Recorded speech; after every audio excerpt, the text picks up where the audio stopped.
My son thought he could take away the last piece of my husband I had left. He didn't know that Richard, his father, was 3 steps ahead of him, even from the grave. What happened next left him speechless and taught everyone in this family a lesson they'll never forget.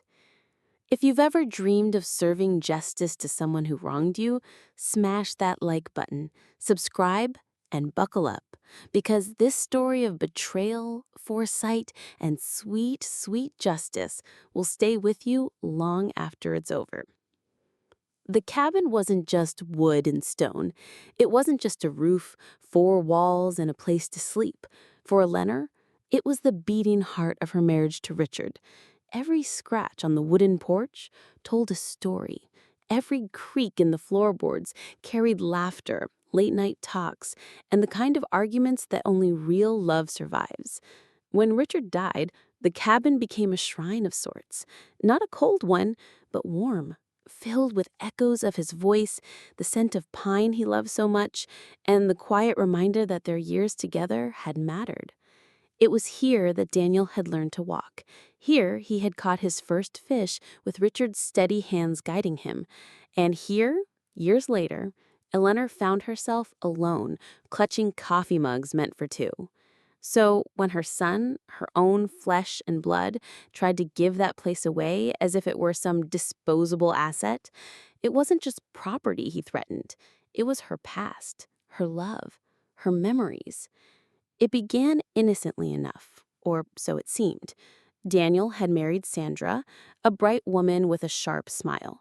But Sandra's parents, they were ambitious in ways that left a sour taste in Eleanor's mouth. They treated Daniel less like a husband and more like a pawn. Then came the words that made Elena's blood run cold. "Mom," Daniel began, avoiding eye contact, "we're thinking of selling the cabin. Sandra's parents have ideas for the land. Development, maybe. It could be a big opportunity." Her coffee cup trembled in her hand. She set it down carefully, as if afraid the porcelain would shatter under the weight of her anger. "This isn't just land, Daniel. This was your father's soul. Do you understand that?" But Daniel didn't. Or maybe he chose not to. Sandra's influence was thick in his words, her in-laws' whispers echoing in his ears. What Daniel didn't know, what none of them knew, was that Richard had anticipated this very moment. Years before, Richard had set up a family trust, ironclad, unshakable. The cabin was locked inside it like a jewel in a safe. No one, not even Daniel, could give it away. When the papers were pulled out, Daniel's smugness melted into confusion. Sandra's parents, once so sure of their grip on him, sat in silence.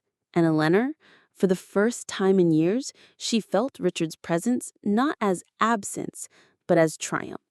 Her husband had protected her, protected their memories, protected their legacy, even from their own son. Daniel's face went pale when the lawyer read the clause. He realized in that moment his scheme had failed before it even began, and for once, he wasn't the one holding the power. His father was, even from the grave. Sometimes the sweetest revenge isn't a dramatic showdown. It's when foresight, love, and loyalty silently protect us, long after the people we love are gone.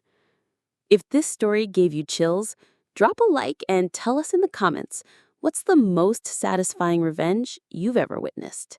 Don't forget to subscribe, because we've got plenty more jaw-dropping revenge stories just like this one.